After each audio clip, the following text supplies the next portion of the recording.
सतगुरु चरनी माही, मंगत सतगुरु भेंट से फिर दरब नहीं आई। बार बार करूं वंदना सतगुरु चरनी माही, मंगत सतगुरु भेंट से फिर दरब नहीं आई। ओम ब्रह्म सत्यम सर्वदा। सभी पूज प्रेमियों और माताओं के चरणों में दास का सादर ओम ब्रह्म सत्यम सर्वदा। सभी को प्रणाम।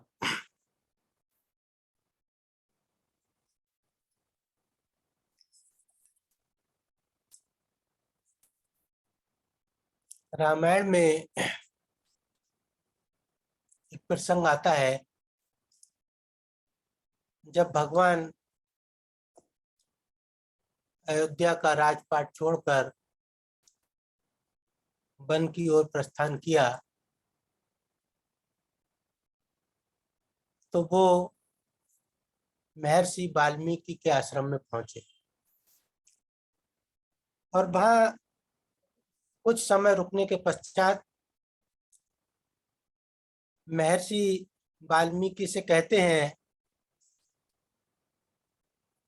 कि हे मुनिवर, अब मुझे आप, यहाँ मैं कुछ समय रुक चुका, अब मुझे आप कोई ऐसा स्थान बताइए वन में जहाँ मैं अपने भाई लक्ष्मण, सीता और स्वयं एक यहाँ पर वन में कुटिया बनाकर वहाँ पर हम लोग कुछ समय निवास कर सके। तो जब महर्षि वाल्मीकि ने ये बात सुनी तो भगवान से कहते हैं, श्री राम से, कि पूछे ओ मोहि कि रहो कहाँ, मैं पूछत सकुचाऊं, जह न हो तह देहु कही, तुम्हें ही देखा बैठाऊं।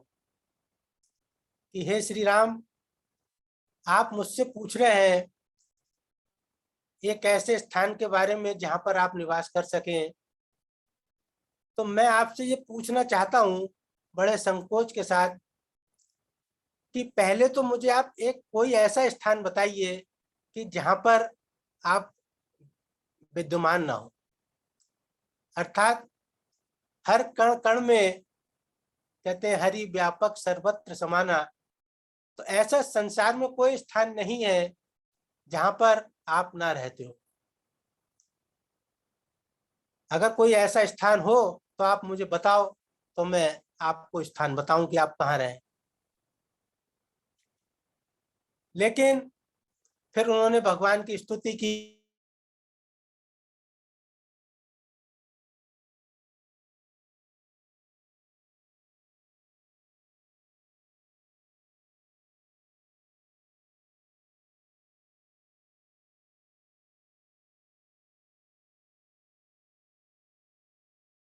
आ रही है?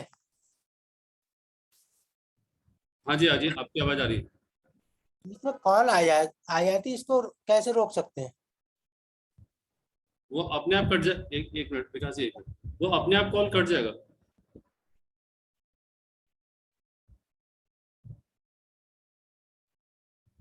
विकास जी सत्संग चल रहा है।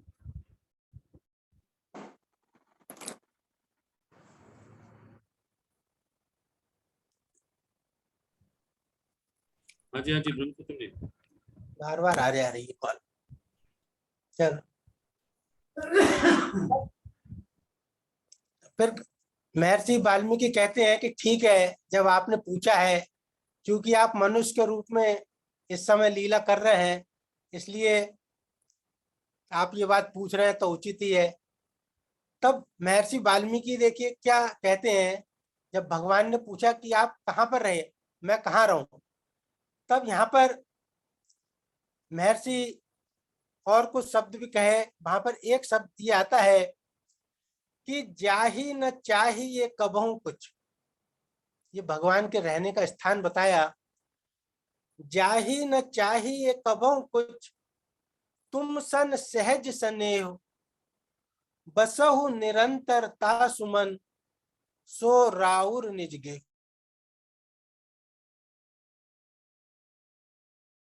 हृदय में निवास करते कीजिए, जाहि न चाहिए कबहू कुछ, जिसको संसार के किसी पदार्थ की कोई कामना नहीं है। और तुम सन सहज स्नेह, जिस व्यक्ति की सहज रूप में आपसे जो प्रेम करता हो, बगैर किसी कामना के, बगैर किसी इच्छा के, जो आपसे सहज ही प्रेम करता है, बसहु निरंतर तासुमन, हे प्रभु आप केवल उसके मन में निवास कीजिए, सो राउर निज गेह, अपना निवास स्थान जान। यहाँ पर महर्षि वाल्मीकि ये सूत्र दे रहे हैं कि ईश्वर का निवास स्थान कहाँ पर है। कहाँ पर है निवास स्थान? जहाँ पर कोई कामना नहीं है और जो सहज रूप में केवल ईश्वर से, ईश्वर के लिए ही प्रेम करता है।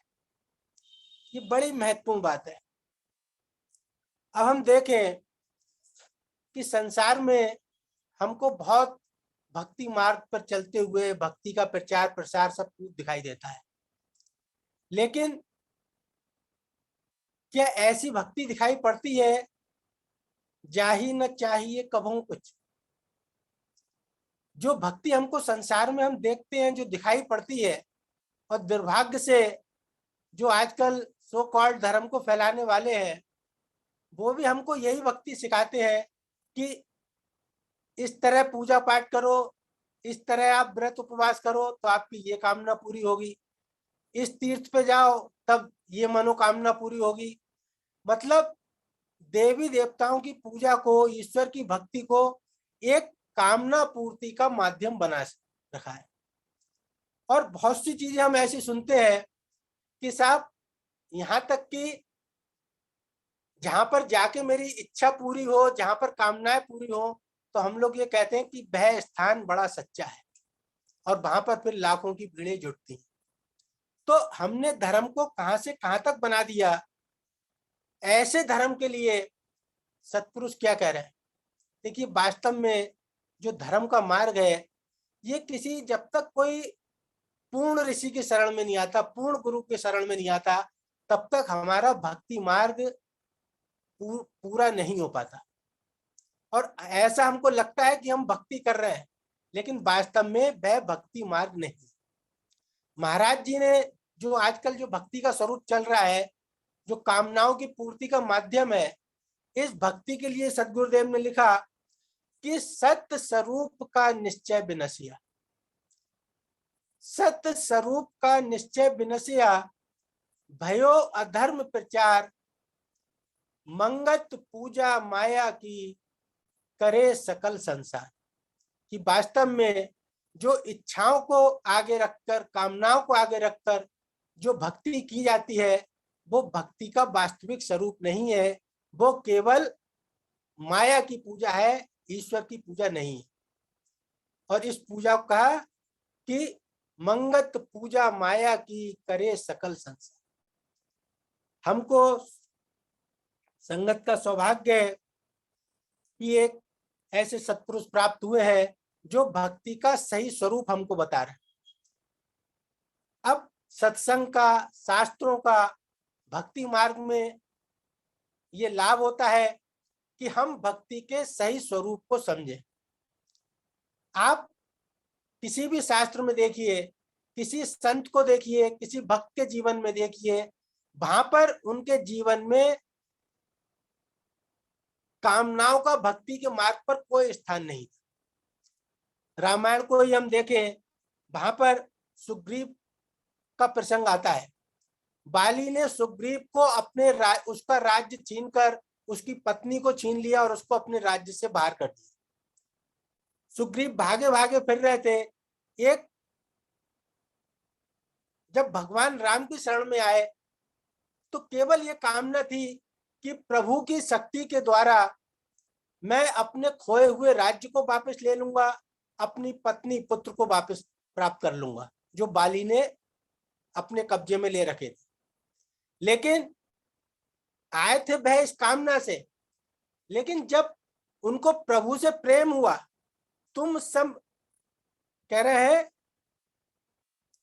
तुम सन सहज सने, जब ईश्वर से प्रेम हुआ तो वो जो सुग्रीव एक कामना को लेकर उनकी शरण में आया था, वो अब सुग्रीव क्या कहते हैं कि अब प्रभु कृपा करहु एहि भांति। ये भक्ति मार्ग यहाँ पर शुरू होता है। कहाँ पर शुरू होता है? अब प्रभु कृपा करहु एहि भांति, सब तज भजन करहु दिन राति। ये वास्तव में जिस समय ईश्वर की कृपा होती है और हम वास्तव में जब सही भक्ति का हमको पता चलता है, ईश्वर से वास्तव में प्रेम होता है, तब जीव की, उस व्यक्ति की, उस भक्ति के मार्ग पर सारी इच्छाएं, सारी कामनाएं खत्म हो जाती। अब प्रभु कृपा करहु एहि भांति, सब तज भजन करहु दिन रात। और दूसरा उदाहरण हमको रामायण में ही भरत जी का मिलता है। वह क्या कहते हैं, हम भक्ति के मार्ग पर सीखें। जब हम वास्तव में इस मार्ग पर चल रहे हैं, अध्यात्म मार्ग पर, तो हम चाहते हैं कि मेरे जीवन में ईश्वर भक्ति के द्वारा कल्याण हो, लेकिन एक जरा से रहस्य नहीं समझते। हमारी भक्ति और कामनाएं, वासनाएं एक साथ चलती रहती। महाराज जी ने जीवन गाथा में एक जगह इशारा किया, कह रहे हैं कि तुम कहते हो कि संसार की मौजें भी बनी रहे, और आज यही हमारी स्थिति है।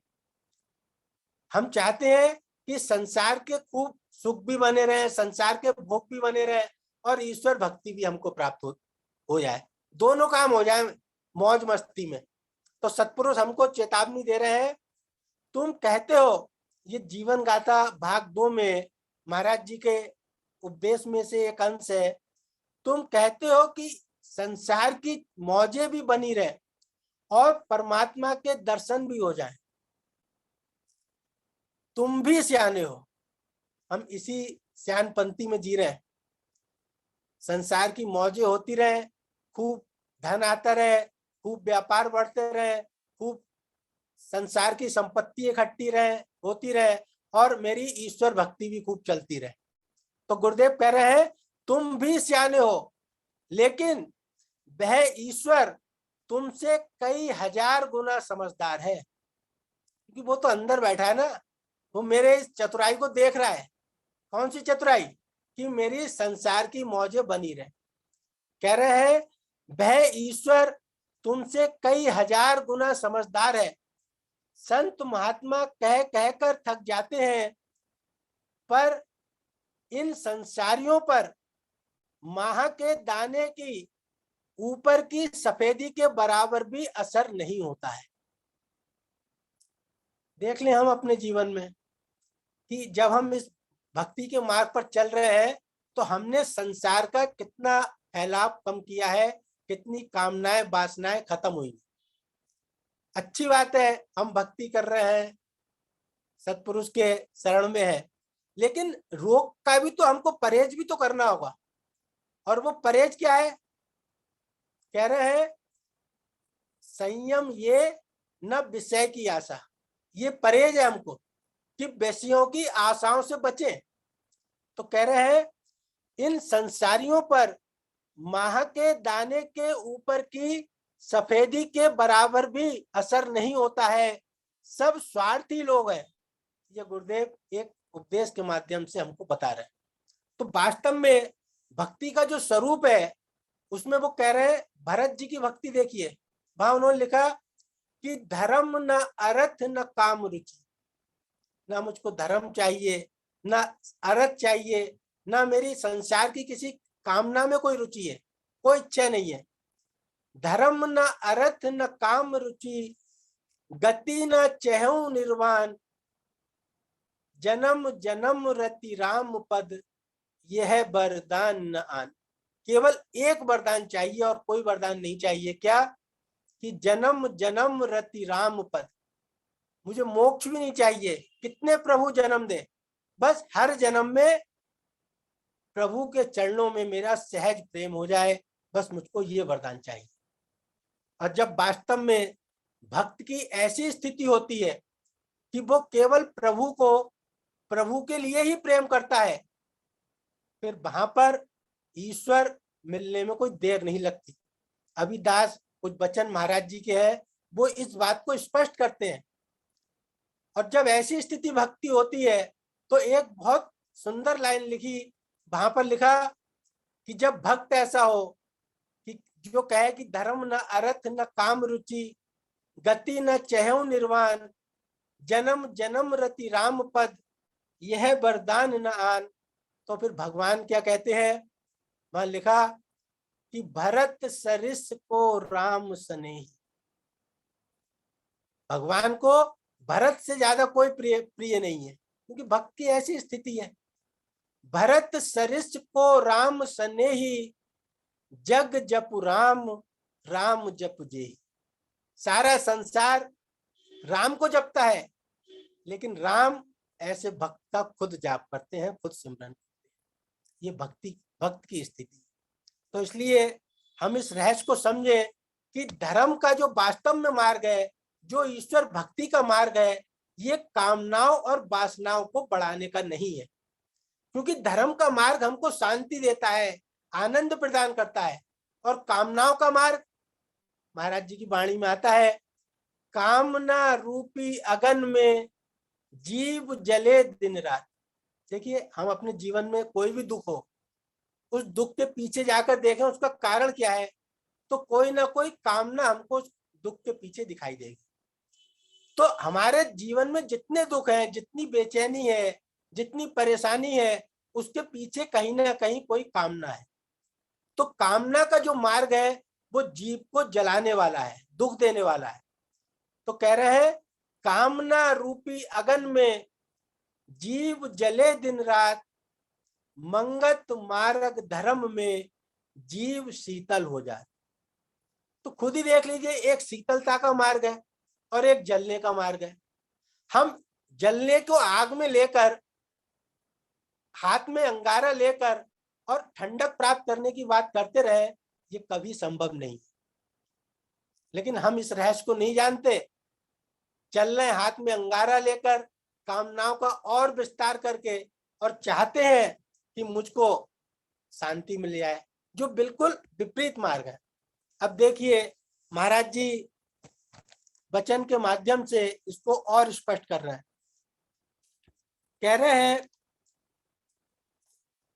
इस वासना रूपी भ्रम जाल का, जिसमें तमाम संसार लोथ-पोथ हो रहा है, अच्छी तरह विचार करके इससे छूटने के वास्ते जो यत्न करता है, इस वासना के जाल से छूटने के वास्ते जो यत्न करता है, वह ही प्रधान मानुष धर्मवादी है।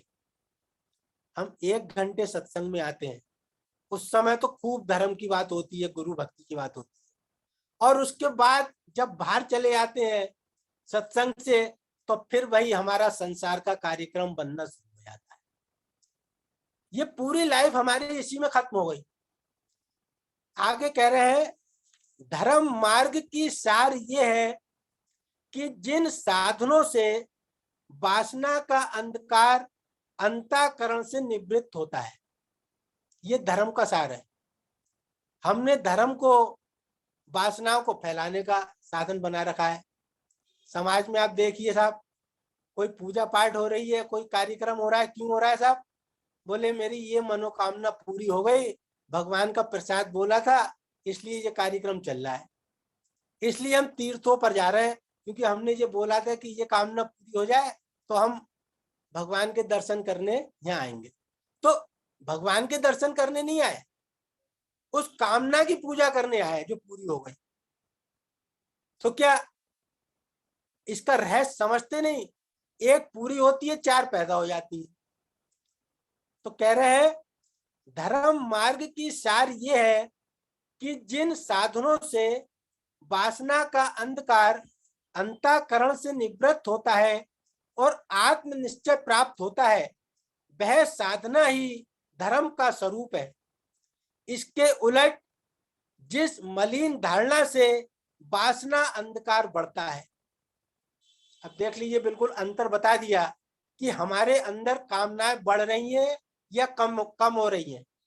अगर बढ़ रही हैं तो निश्चित जानिए वो कह रहे हैं जिस धारणा से वासना अंधकार बढ़ता है और पाप कर्मों में आसक्ता पैदा होती है। अब हमको ऐसा लगेगा कि वासना तो बढ़ रही है लेकिन पाप कर्म नहीं बढ़ रहा है। वासना ही पाप कर्मों की जननी है। पाप कर्म किसी बगैर कामना के और वासना के नहीं होता। जब वासना बढ़ेगी तो पाप कर्मों में लिप्तता बढ़ेगी, इसको आप अलग नहीं कर सकते। इसलिए सत्पुरुष कह रहे हैं इसके उलट जिस मलिन धारणा से वासना अंधकार बढ़ता है और पाप कर्मों में आसक्ता पैदा होती है, वह साधना अधर्म का स्वरूप है। अब हम ये निर्णय कर लें कि यदि वास्तव में हम ईश्वर भक्ति के द्वारा, सत्संग के द्वारा ये अपना निर्णय करना चाहें कि हम धर्म मार्ग पर चल रहे हैं, गुरु भक्ति के मार्ग पर चल रहे हैं, तो इससे हमारा निर्णय बड़ी आसानी से हो जाएगा कि मेरे अंदर कामनाओं और वासनाओं की वृद्धि हो रही है या कामनाएं और वासनाएं कम हो रही है। एक वचन और लिखा देखिए, बड़ा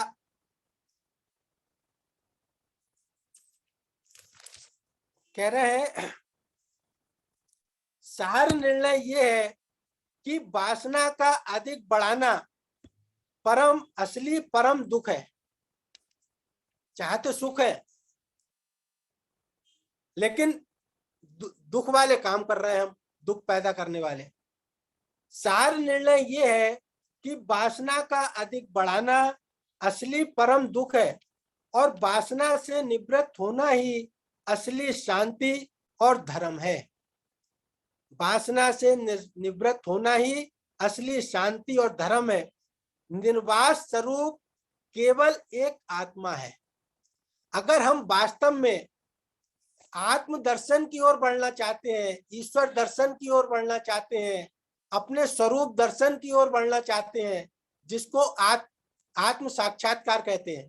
देखिए यहाँ पर अंत में बड़ी स्पष्ट लाइन लिखी है, अगर हम ईश्वर भक्ति की ओर, ईश्वर दर्शन की ओर, आत्म साक्षात्कार की ओर, अपने स्वरूप प्राप्ति की ओर बढ़ना चाहते हैं, तो कह रहे हैं निर्वास स्वरूप केवल एक आत्मा है और तमाम संसार वासना का ही जाल है।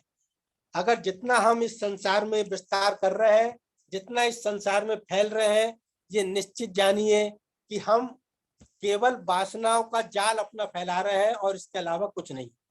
अब आप एक रहस्य की बात और, क्यों सत्पुरुष इस बात पर जोर दे रहे हैं कि हमको वासनाओं से पीछे हटना है? क्योंकि हम उस आत्म तत्व की ओर बढ़ना चाहते हैं। सत्य स्वरूप की करो अरदास, ये लक्ष्य है जीवन का। और वो सत्य स्वरूप क्या है? मेरा आत्म स्वरूप। हम उस ओर बढ़ना चाहते हैं और ये जो वासनाएं हैं, ये कामनाएं हैं, ये हमको हमारे देह स्वरूप की ओर धकेलती हैं। ये हमारा ये निश्चय पक्का करती हैं, ये मिथ्या निश्चय पक्का करती हैं कि मैं देह हूं। ये जो कामनाएं हैं हमको देह परायणता की ओर धकेलती हैं। इसलिए सत्पुरुष कह रहे हैं अगर तुम वास्तव में अपने आत्म दर्शन की ओर बढ़ना चाहते हो, आत्म स्वरूप की ओर बढ़ना चाहते हो, तो हर स्थिति में हमको अपनी वासनाओं को और कामनाओं को खत्म करना पड़ेगा। महर्षि रमण देखिए इस संबंध में क्या इशारा कर रहे हैं, कह रहे हैं आत्मा वासनाओं से आवृत रहती है। बड़ा महत्वपूर्ण ये इनके वचन है, ये हमको अपने याद रखने चाहिए, हम इसको नोट कर लें। हम अपने आत्म तत्व की ओर, आत्म स्वरूप की ओर क्यों नहीं बढ़ पाते, इसका रहस्य बताते हैं। क्योंकि हमारी आत्मा को कह रहे हैं वासनाओं ने ढक रखा है, और जब आत्मा को वासनाओं ने ढक लिया, कामनाओं ने ढक लिया, तो उसका परिणाम क्या हुआ कि हम अपने वास्तविक स्वरूप से विस्मृत हो गए और देह को अपना स्वरूप मानने लगे। और जब देह को अपना स्वरूप मान लिया तो बस कामनाएं और वासनाएं ही हमको, हमारे इस देहाभिमान को और ठोस करती है। तो जो व्यक्ति कामनाओं और वासनाओं में फंसा रहेगा, इसी की पूर्ति में लगा रहेगा, वो कभी देह परायणता से ऊपर नहीं उठ सकता। तो इसलिए महर्षि रमण कह रहे हैं कि आत्मा वासनाओं से आवृत रहती है तथा वासना रहित अवस्था में स्वयं को प्रकट करती है। अब आप देख लीजिए, जैसे कोई आग है, अगर उस पर राख जम गई तो आग छुप गई और उसके ऊपर राख जम गई। अब वो आग कैसे दोबारा लाते हैं, तो हम लोग फूंक मारकर या हवा करके वह राख ऊपर से उड़ाते हैं, और जब वह राख उड़ती है तो वो अग्नि से प्रज्वलित, वो अग्नि फिर दोबारा प्रज्वलित हो जाती है। तो वही कह रहे हैं कि आत्मा जो है वो हमारी वासनाओं से और कामनाओं से और संसार की इच्छाओं से आवृत हो गई है, ढक गई है। उसको हम दोबारा फिर चाहते हैं देखना, उसके दर्शन करना। तो कह रहे हैं वासना रहित अवस्था में आत्मा स्वयं को प्रकट करती है।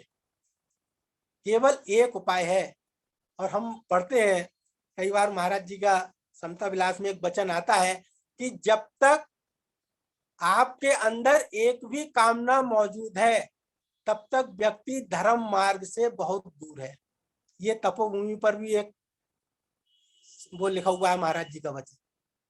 जब तक एक भी कामना मौजूद है तब तक व्यक्ति धर्म मार्ग से बहुत दूर। तो हमारा जो धर्म का मार्ग है, वास्तव में हम चलना चाहते हैं, तो हमको इन आवश्यकताओं को, कामनाओं को, इच्छाओं को धीरे धीरे कम करना है। और अज्ञानवश होता क्या है कि ये और हम बढ़ाते जा रहे हैं, संसार का फैलावा और करते जा रहे हैं, और ईश्वर भक्ति की बात करते हैं। तो कह रहे हैं आत्मा वासनाओं से आवृत रहती है तथा वासना रहित अवस्था में स्वयं को प्रकट करती है। वासनाओं के घटने बढ़ने के कारण ज्ञान को स्थिर होने में समय लगता है। अस्थिर ज्ञान पुनर्जन्म रोकने में समर्थ नहीं है। ये एक बड़ा छोटी सी दो शब्द हैं। क्या कह रहे हैं? अस्थिर ज्ञान पुनर्जन्म रोकने में समर्थ नहीं है। यहाँ पर एक रहस्य और बताया कि वासना ही हमारे पुनर्जन्म होने का आवागमन का कारण। इसी वासना के कारण हम अपने इस जन्म में आत्म स्वरूप का दर्शन नहीं कर पाते, अपने वास्तविक स्वरूप का दर्शन नहीं कर पाते, और उसका फिर और परिणाम क्या होता है? इसी वासना के कारण, वासना लेकर ही हम जन्म लेते हैं, वासना लेकर ही हम शरीर छोड़ते हैं, और फिर वही वासना हमको दोबारा से फिर पुनर्जन्म में ढकेलती है। तो कह रहे हैं अस्थिर ज्ञान पुनर्जन्म रोकने में समर्थ नहीं है। वासनाओं के साथ साथ रहते ज्ञान स्थिर नहीं रह पाता। देखिए, बड़ा महर्षि का महत्वपूर्ण वचन है कि वासनाओं के स्थिर रहते हमारा ज्ञान स्थिर नहीं रह पाता। तो इसलिए जब हम इस मार्ग पर चल रहे हैं तो कम से कम इस रहस्य को समझें। वासनाएं खत्म नहीं हो सकती, लेकिन इनको धीरे धीरे कम किया जा सकता है। कैसे कम किया जा सकता है? अंत में केवल एक प्रश्न उत्तर महाराज जी का है। कह रहे हैं ये तृष्णा कैसे शांत होती, कैसे इन इच्छाओं को, वासनाओं को कम करें। कह रहे हैं प्रेमी सत्संगों में तृष्णा रूपी रोग से खुलासी पाने के साधन बतलाए जाते हैं। इनमें बतलाया जाता है कि जीव को क्या रोग लगा हुआ है और उसकी दवा दारू क्या है। ये बतलाया जाता है कि तृष्णा रूपी रोग ही सब जीवों को लगा हुआ है। जितने संसार में सुख नजर आते हैं ये सब दुख रूप समझो। जन्म से लेकर इस समय तक जीव ने जो खाया पिया है वह कहाँ गया। इस तरह आइंदा जो जीवन में सुख मिलेंगे वह भी स्वप्न के समान हो जाएंगे। इस रोग को समझकर गोपीचंद भर्तरी जैसे राजाओं ने राज त्याग कर जंगल की राह ली। उनके पास सांसारिक सुखों की कोई कमी ना थी। इंद्र लोक के सब सुख क्यों न प्राप्त हो जाए, तेरा शरीर भोगों को 4 युग क्यों न भोगता रहे, तो भी इस जीव को ठंडक नहीं मिल सकेगी। प्रेमी ईश्वर का सिमरन करो, तब तृष्णा रूपी रोग से मुक्ति मिलेगी। संसार में वह मूर्ख जीव है जो हर समय हर घड़ी शारीरिक बनाव श्रृंगार और खान पान में लगा रहता है। कितने सरल शब्दों में समझा रहे हैं। संसार में वह मूर्ख जीव है जो हर समय हर घड़ी शारीरिक बनाव श्रृंगार और खान पान में लगा रहता है। बड़े लोगों की तरफ मत देखो। होता यही है कि हम ऊपर की तरफ देखते हैं और आंख बंद कर कर चाहते हैं कि हमको भी यही सब प्राप्त हो जाए। अपने जीवन में दुख और वासनाएं बढ़ाते आते हैं। कह रहे हैं जिस तरह सत्पुरुषों ने सदगति को प्राप्त किया उसी तरह तुम भी चलने की कोशिश करो, तब जाकर तुम्हारा कुछ बन सकेगा। ओम ब्रह्म सत्यम सर्वम।